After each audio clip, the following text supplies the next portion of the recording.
ODP.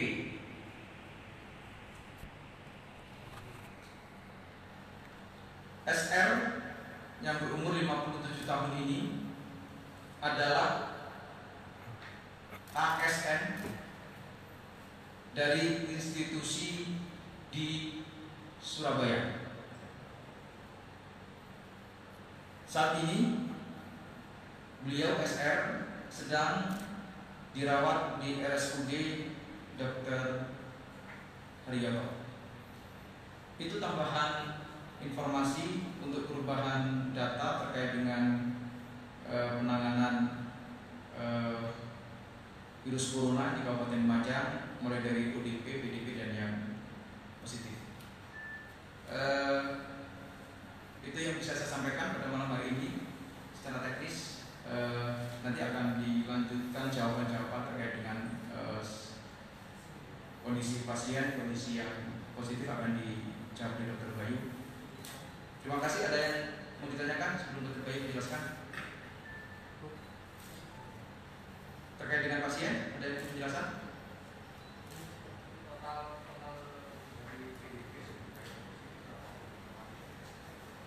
Tadi sudah saya sampaikan ya, yang PDP 234, yang PDP 17 meninggal 1 ya, yang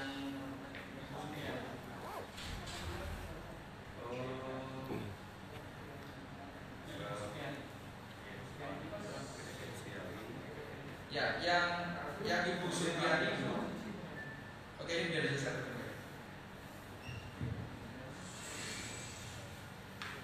Terima kasih. Jadi kita punya pasien yang meninggal PDP, ada punya S, kemudian punya S lagi dari dokter itu, kemudian AS dari Tanyoso. Jadi 3 ya, yang meninggal 3. Satunya iya. Jadi kalau SP ini masuk konfirmasi Pak. Oh iya, konfirmasi positif. Iya. Kemudian soal yang tanya tadi beberapa informasi soal yang positif, apakah sudah ada yang sembuh dari? Yang positif saat ini yang masih ada di Dr. Haryono ada 2 yang positif, ada 2, kemudian yang isolasi mandiri ada 1. Kondisi semua baik. Jadi belum ada yang dinyatakan Sembuh ya, karena menunggu hasil konfirmasi dari swab yang terakhir. Jadi Ya. untuk dikatakan sembuh harus ada swab yang negatif. Pak, kalau kondisinya terus membaik, bolehkah rumah sakit mengajukan untuk dilakukan swab misalnya agar ada kepastian orang ini sekedar baik atau sembuh? Misalnya? Sudah dilakukan Bapak. Swab ini sudah dilakukan 2 hari yang lalu karena memang alatnya baru datang 2 hari yang lalu. Sekarang dalam proses pengiriman ke Jakarta. Tapi memang yang menentukan seseorang selain hasil swabnya untuk dinyatakan sudah tidak positif lagi bukan rumah sakit sini ya Pak? Bukan. Jadi dari Puslitbangkes di Jakarta. Kalau sudah dilakukan swab misalnya 2 hari yang lalu, kurang lebih kapan ada kepastian jawabannya? Biasanya sekitar 5 sampai 7 hari. Selama proses itu kalau orangnya membaik, perawatan tetap menggunakan standar corona. Betul. Jadi selama dia di isolasi, ruang isolasi, semua petugas harus menggunakan standar ruang isolasi. Pak, ada yang banyak bertanya terutama di media sosial. Ada orang yang PDP kemudian melakukan isolasi mandiri. Bagaimana nasib keluarga mereka? Sebenarnya PDP kalau dia sudah klinis membaik, kemudian dia berkomitmen isolasi mandiri, itu memang salah satu pilihan. Memang konsekuensinya keluarga harus mengawasi dan dia harus menjaga komitmen disiplin supaya dia tidak menjadi sumber penularan yang lain. Sambil menunggu, tentu kalau PDP sudah di swab Pak. Ya. Ya. Jadi kalau sambil menunggu swab itu klinis membaik dan itu bisa diisolasi mandiri di rumah. Konfirmasi untuk pasien yang swab pertama tadi negatif, kemudian yang kedua setelah di rapid test sudah swab kedua ternyata positif. Swab pertama siapa yang melakukan? Betul Pak. Rumah sakit. Rumah sakit sini semua. Iya. Karena setelah masuk dia selamanya di rumah sakit umum hari. Jumlah ODP yang disebutkan tadi apakah juga termasuk data dari Polres bagi mereka yang baru datang dari luar kota yang zona merah ke Lumajang? Apa itu juga?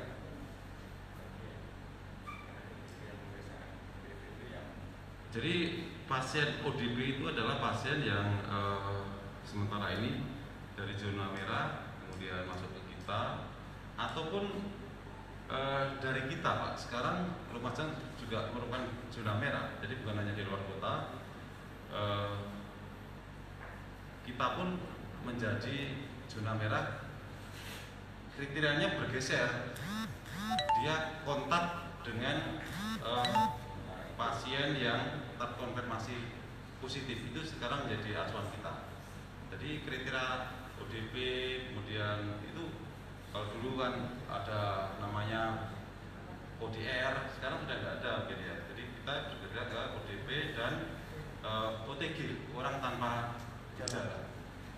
Berarti data dari ribuan orang yang datang ke Lumajang, yang data dari Polres itu tidak harus tidak selalu ODP Pak ya? Iya, betul.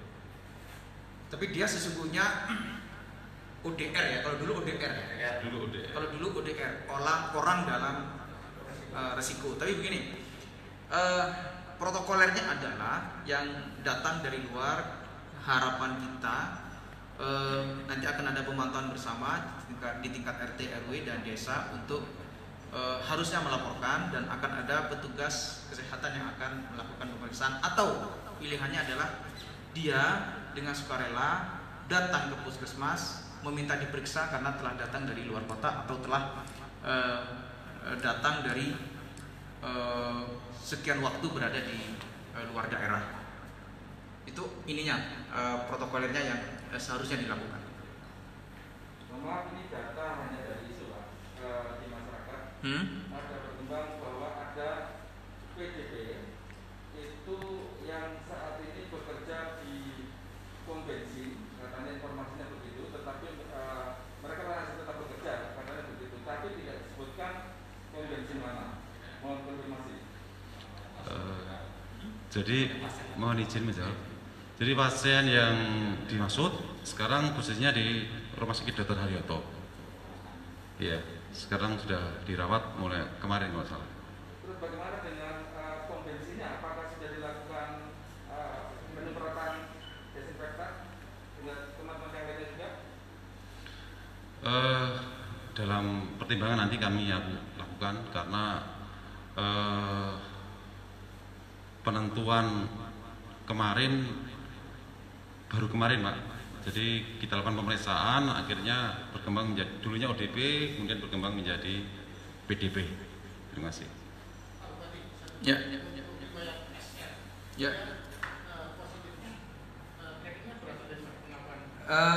Dia adalah ASN yang bekerja di instansi di Surabaya.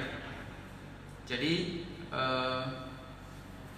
sekian waktu yang bersangkutan, beliau SR adalah sehari-harinya bekerja di instansi di Surabaya sebagai ASN.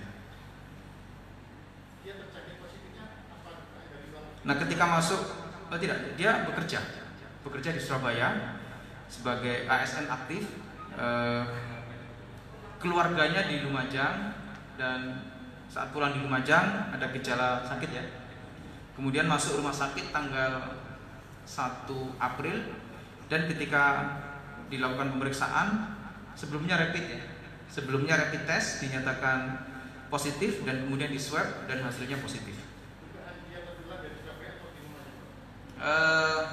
Ya itu medis itu yang menjelaskan. Dia selama ini tinggalnya di Surabaya Pak.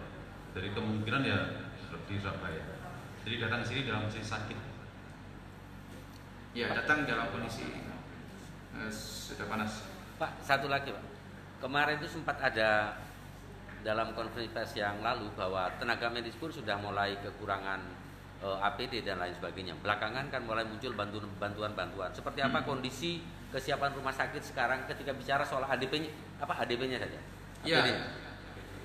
APD. Pakai singkatannya enggak ya? PSBB kan. Saya memahami wartawan ini semakin banyak liputan, semakin banyak singkatan. Iya. Iya. Jadi apa mau jadi? ADV. APD. Dulu kan sempat dikabarkan APD, kekurangan alat pelindung diri.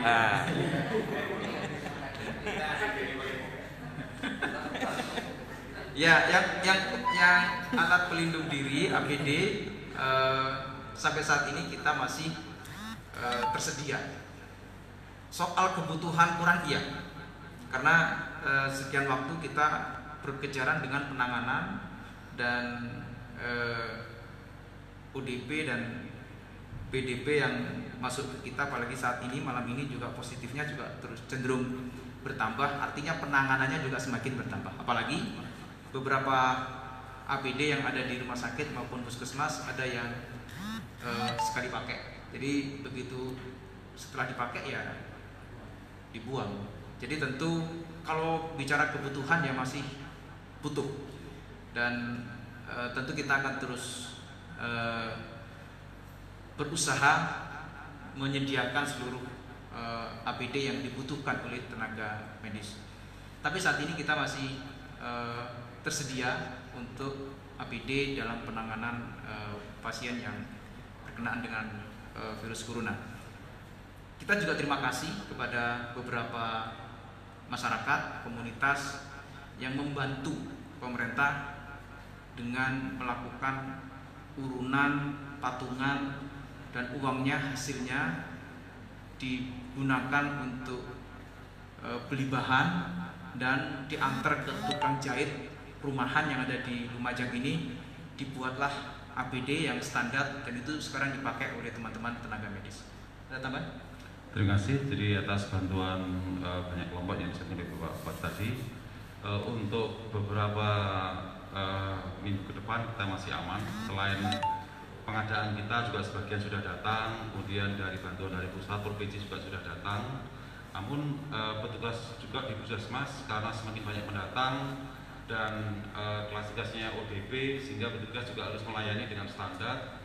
Petugas puskesmas pun juga banyak menggunakan APD yang sekali pakai, sehingga memang kebutuhannya banyak. Ya semoga pengadaan kita lancar dan bantuan dari masyarakat juga semakin tinggi. Itu yang kita harapkan Pak. Memang partisipasi masyarakat ini juga yang sangat kami harapkan. Selain juga pengadaan dari APBD maupun dari bantuan dari pusat maupun provinsi. Terima kasih. Ya, selanjutnya saya akan menyampaikan terkait dengan karantina. Ya. Nanti akan ditambahkan oleh Pak Kapolres dan Pak Dandim, Bunda juga, bahwa karantina ini sedang kita persiapkan semua berkenaan dengan sarananya, teknisnya maupun langkah-langkahnya. Ada beberapa alternatif pilihan. Pertama, melakukan karantina secara terpadu. Artinya satu tempat, satu lokasi, satu gedung yang kita siapkan sarana prasarananya sebagai tempat karantina. Kemudian yang kedua, karantina mandiri. Karantina mandiri ini langkah perencanaan teknisnya nanti akan dilakukan di desa yang disiapkan oleh pemerintah desa melalui beberapa mekanisme penganggaran, baik anggaran dana desa maupun anggaran yang nanti akan kita coba pertemukan antara kebutuhan anggaran dengan alokasi yang ada. Kemudian karantina mandiri yang nanti disiapkan di desa-desa itu tentu menyesuaikan dengan kebutuhan berapa orang yang mudik di setiap desa, dan ini juga tidak mudah. dari dua hal ini masing-masing punya kelemahan dan kelebihan. Kelemahannya adalah yang karantina terpadu tentu butuh sarana yang tidak sederhana, karena butuh toilet yang representatif, butuh tempat parkir yang luas, butuh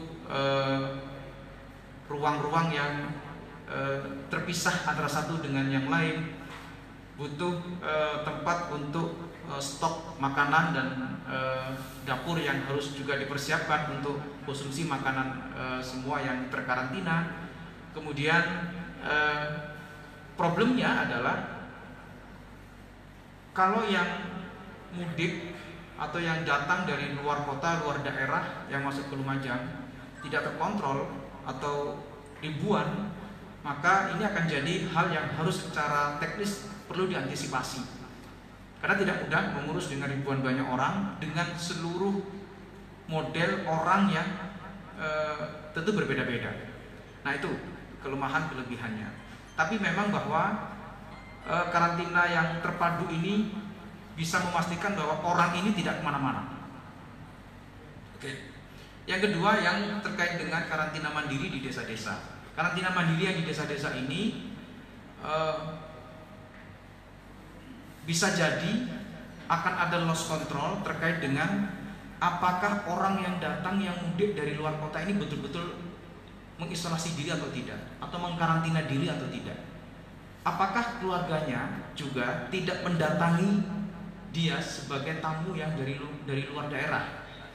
Apakah betul-betul dilakukan dengan waktu 14 hari secara benar?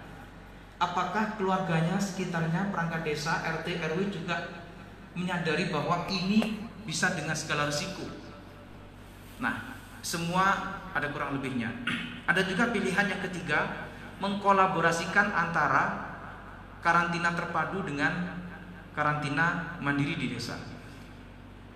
Jadi pilihannya adalah kalau orang yang datang, pemudik, datang ke Lumajang dengan segala keterpaksaan karena dia harus mudik, maka dia harus karantina. Itu pilihannya. Tinggal milih. Kalau dia mau karantina mandiri, maka keluarganya harus menyiapkan tempat yang mandiri dengan segala kebutuhannya di desa tentunya. Dan tempat itu juga harus dilaporkan karena sebagai bagian dari orang yang harus diawasi supaya tidak kemana-mana, supaya tidak jalan-jalan kemana, supaya tidak melakukan hal-hal yang di luar ketentuan isolasi. Nah, bila tidak bisa menyediakan tempat isolasi mandiri, maka pilihannya adalah dia harus ikut di karantina terpadu dengan sistem dan mekanisme yang harus mengikuti di proses karantina terpadu. Itu pilihan-pilihannya. Nah, mana yang diputuskan?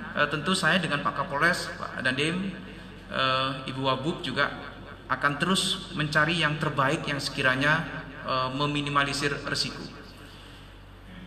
Terkait dengan langkah-langkahnya, bagaimana teknisnya atau gambaran-gambaran secara umum, Pak Kapolres saya persilakan untuk nambah.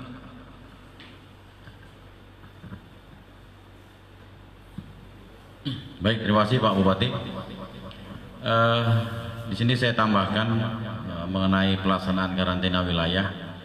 Segala sesuatunya memang akan menunggu keputusan dari pemerintah provinsi. Namun kesiapan dari Pemkab Lumajang, kebetulan saya mendapatkan tugas untuk koordinator screening atau pemeriksaan di pintu-pintu perbatasan Lumajang. Sementara perencanaan kita itu ada 7 tempat di perbatasan utara, selatan, barat, timur, terminal, stasiun kereta api. Kita sudah merencanakan penyiapan baik kebutuhan personil, kebutuhan sarana prasarana, serta metode pemeriksaan dan cara bertindaknya. Selanjutnya dapat saya sampaikan bahwa kegiatan ini sudah akan kami laporkan kepada Pak Bupati nanti selaku Ketua Gugus Tugas hasil rakor kita laksanakan pada hari Rabu kemarin, dan mudah-mudahan apa yang kami rencanakan bisa berhasil, dan kami mohon kerjasama dari seluruh masyarakat ya untuk menghimbau keluarganya, saudaranya untuk tahun ini tidak mudik ya, walaupun harus mudik dengan keterpaksaan. Tolong bantu kita semua untuk isolasi mandiri 14 hari, tidak keluar kemana-mana, gunakan masker. Kenapa? Karena kita paham, kita tahu, kita tidak mau terlalu lama ya virus corona ini, karena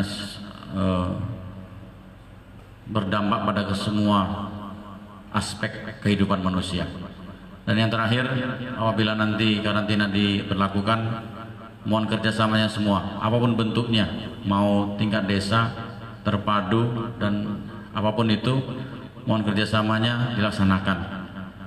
Mudah-mudahan dengan karantina tersebut kita semua selamat dari virus corona. Demikian.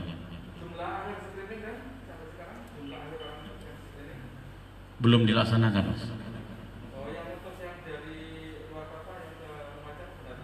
Kita baru mendatakan termasuk para pendatang ya, pemudik yang sudah hadir, termasuk para TKI juga. TKI sudah 3 orang yang hadir di Lumajang. Jumlahnya masih sekitar 6 ribuan sekian ya. Mudah-mudahan tidak bertambah. Jadi yang didata itu adalah para Babin Kamtibmas bersama petugas Puskesmas ya, mendatangi mereka, kemudian melakukan pendataan asal dari mana dan apakah ada gejala atau tidak. Demikian. Terima kasih. Baik, yang utama sekali bahwa karantina ini bukan hal yang sederhana untuk tiba-tiba karantina, tetapi mekanismenya tadi juga sudah disampaikan oleh Pak Kapolres. Dan selain itu juga nanti akan kita sampaikan kepada pemerintah Provinsi Jawa Timur karena berkenaan dengan daerah yang lain. Dan kita terus berkonsultasi kepada pemerintah Provinsi Jawa Timur terkait dengan mekanisme karantina, yang itu nanti satu kesatuan dengan mekanisme yang ada di kabupaten kota yang lain. Teman-teman semua, saya ingin sampaikan juga bahwa perkembangan terkait dengan penanganan virus corona ini cepat sekali perubahannya. Misalnya ada beberapa kabupaten yang ada di Jawa Timur ini yang tiba-tiba mengalami kenaikan yang cukup drastis.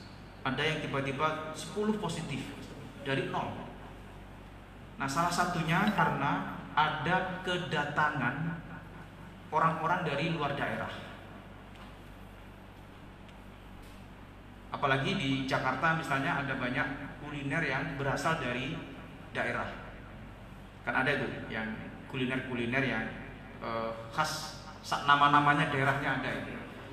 Nah, itu beberapa daerah mengalami kenaikan yang cukup drastis karena ada kedatangan yang dari luar daerah tersebut. Kita ada 1 positif itu yang dari Jakarta. Hari ini tambahan 1 positif dari Surabaya. Yang lainnya umroh. Nah, bahwa melakukan karantina untuk men-screening terhadap orang-orang yang datang dari luar, ini adalah langkah yang benar. Karena begitu dicek, dianalisa, ya mereka-mereka yang memang datang dari luar. Nah, saya kira itu beberapa hal yang perlu saya sampaikan untuk dapat dipahami. Ada tambahan lagi? Ke Bu Wabub saya.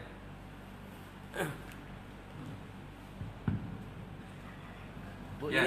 ini sudah ada ASN yang kena, walaupun ini Surabaya. Oh, iya. Kita juga punya ribuan ASN. Ibu katanya kan di tugasnya salah satunya kan di bidang birokrasi. Iya. Pengetatan apa, aturan apa yang sekarang sedang ditetapkan kepada birokrasi di Lumajang agar kasus Surabaya tidak terjadi di Lumajang?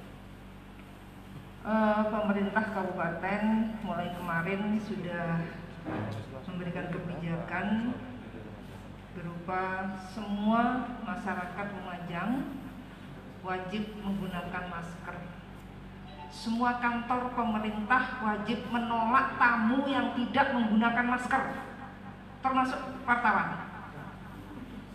Jadi semua kantor, rumah dinas,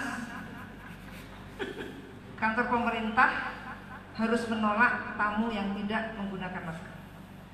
Yang kedua, kesiapan terhadap penanganan COVID-19 ini, insya Allah pemerintah Kabupaten Lumajang cukup siap dalam hal penganggaran, sebagaimana yang disampaikan oleh Bapak Menteri Dalam Negeri. Kami harus melakukan pergeseran anggaran. Sebagian besar infrastruktur kita geser, refocusing anggaran khusus kepada penanganan COVID-19. Jadi ini sedang dalam proses penyesuaian anggaran. Mudah-mudahan ini bisa dipahami oleh masyarakat Lumajang bahwa sebagian besar program-program terpaksa harus bergeser untuk fokus kepada penanganan COVID-19. Bunda, apakah ada ASN di Lumajang yang diisolasi karena mungkin berkontak dengan PDP atau yang pasien positif? Iya. Ada nggak?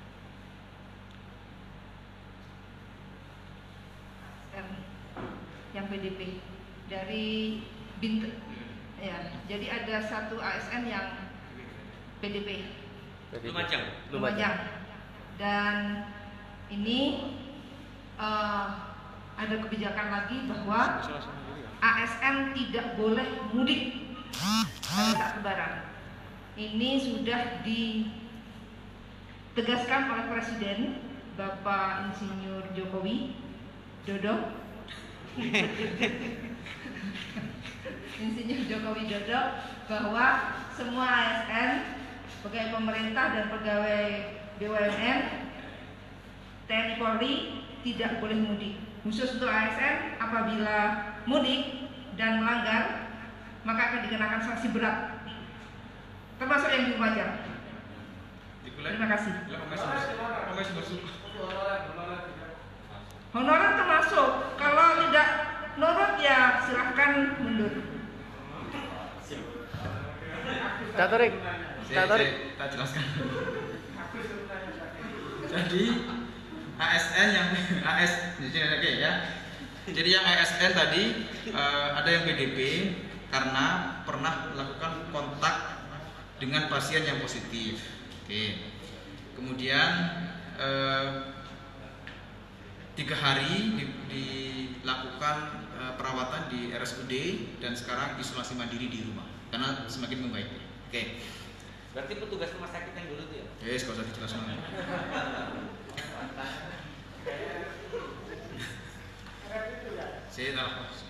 Isolasi mandiri yang ODP. Kemudian jadi begini, supaya mendapatkan pemahaman yang sama soal anggaran. Anggaran ini akan mengalami perubahan.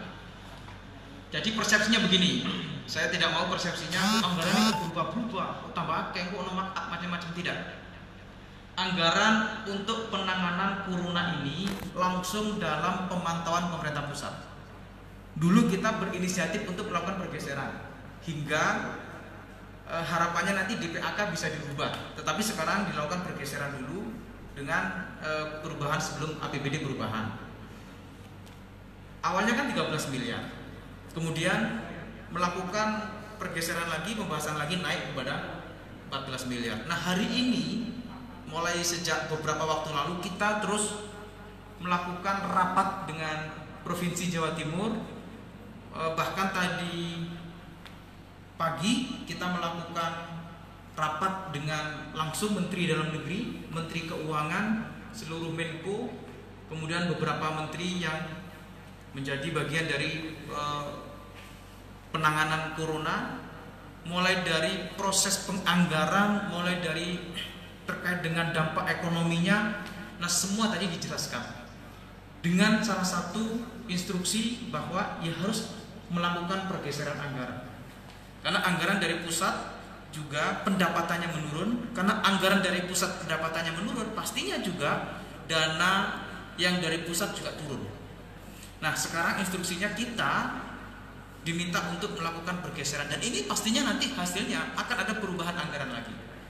Nah, memang terkait dengan keadaan kondisi akibat dari virus corona ini akan ada banyak informasi yang cepat dan perubahan-perubahannya cepat. Jadi kalau ada informasi, ada tambahan anggaran lagi, langkah-langkah yang berkenaan dengan penanganan corona yang memerlukan biaya tambahan, biaya anggaran, nah, tentu nanti akan kami sampaikan secara terbuka. Nah, sekarang sedang dibahas. Nah, yang berpikir macam-macam, berpikir aneh-aneh, tidak usah pada pola pikir yang normal. Ini darurat semuanya, termasuk kita menganggarkan hal-hal yang berkenaan dengan penanganan corona ini. Sudah, ini sekarang hampir semua kabupaten kota tidak ada lagi fokus di infrastruktur, tidak ada sudah. Program-program promosi, kegiatan-kegiatan kebudayaan sudah tidak ada.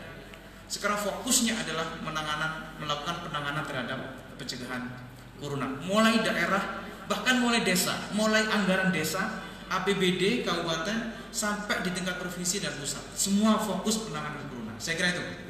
Cak, untuk yang terdampak di sektor UMKM ini yang juga mulai mengeluh, ada kreditan yang minta dibantu oleh pemerintah, bagaimana komunikasi dengan perbankan sudah apa, Cak?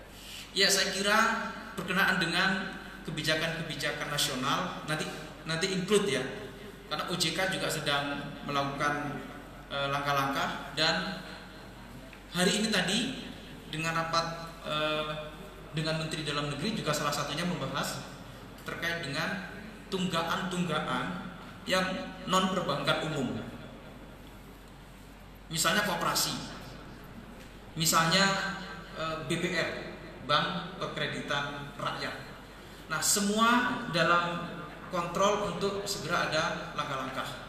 Nah, terkait ini Bunda ada tambahan? Untuk penundaan cicilan kredit bagi bank umum, OJK sudah mengeluarkan kebijakan yang menindaklanjuti kebijakan Presiden, dan Bupati juga sudah mengeluarkan surat untuk perbankan, bank umum, agar semua debitur yang melalui KUR tanpa harus diseleksi, karena semua UKM saya pikir terdampak corona, agar ada kebijakan penundaan cicilan kredit sampai bulan Desember.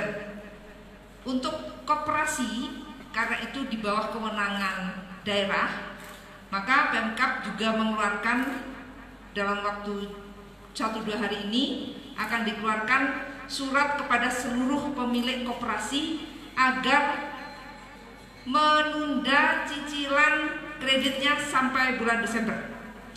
Kemudian dana bergulir, dana pinjaman yang dikeluarkan oleh APBD kabupaten tanpa jaminan, tanpa bunga, yang dikeluarkan kepada melijo-melijo dan warung-warung kecil juga akan dilakukan penundaan. Terima kasih.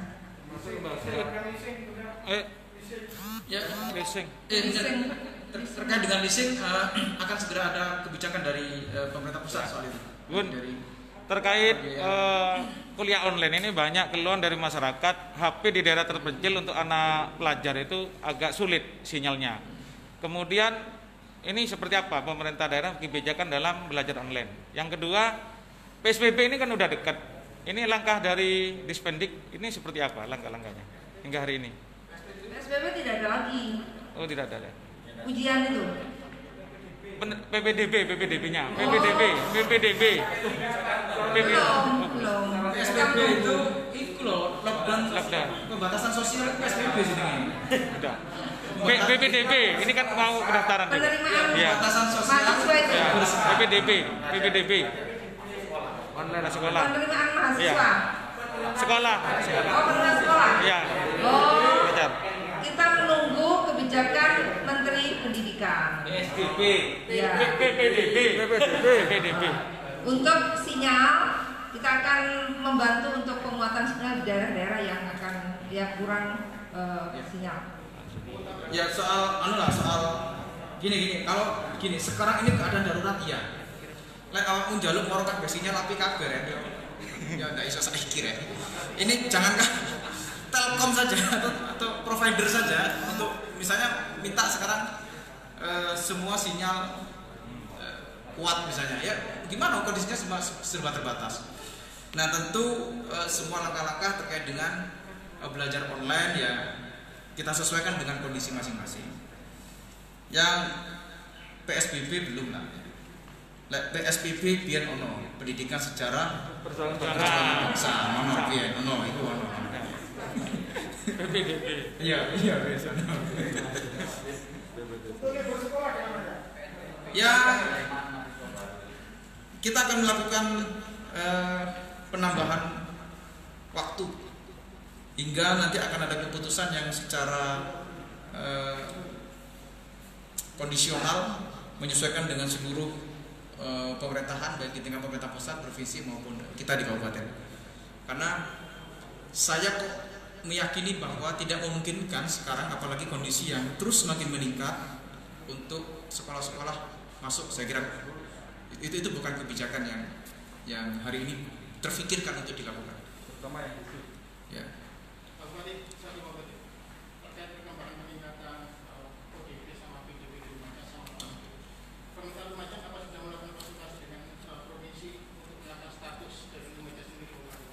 Kita ini sudah status merah. Oh belum. Jadi gini, PSBB itu ya PSBB. Apa mana itu? Pembatasan sosial berskala besar. PSBB. Pembatasan sosial berskala besar. Lek PSBB pendidikan secara perjuangan bangsa. SPP. Nah kita belum. Kita masih begini. Kita ini masih melakukan pencegahan untuk kedatangan para pemudik.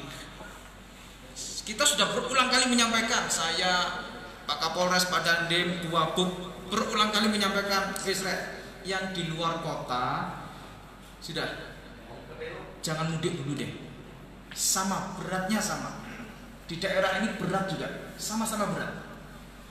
Nah, karena sama-sama berat itu yang sekiranya pada posisi bisa bertahan di daerah asal sudah bertahan saja. Kecuali harus darurat betul-betul darurat ya. Tapi akan kita lakukan proses yang sesuai dengan protokol pencegahan corona.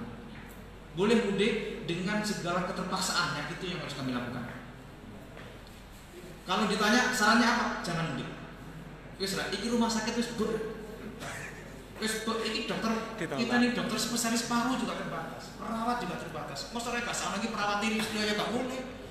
Saiki wis koyo ini urusane ya wis berhari-hari. Dokter Yuli itu sudah gak pulang berapa hari? Sudah 3 minggu. Ada dokter spesialis paru yang tidak pulang 3 minggu coba. Padahal punya anak, punya suami. Ayo, wartawan sih bisa boleh ya. ODR. Kau usah gawe singkatan sing aneh-aneh.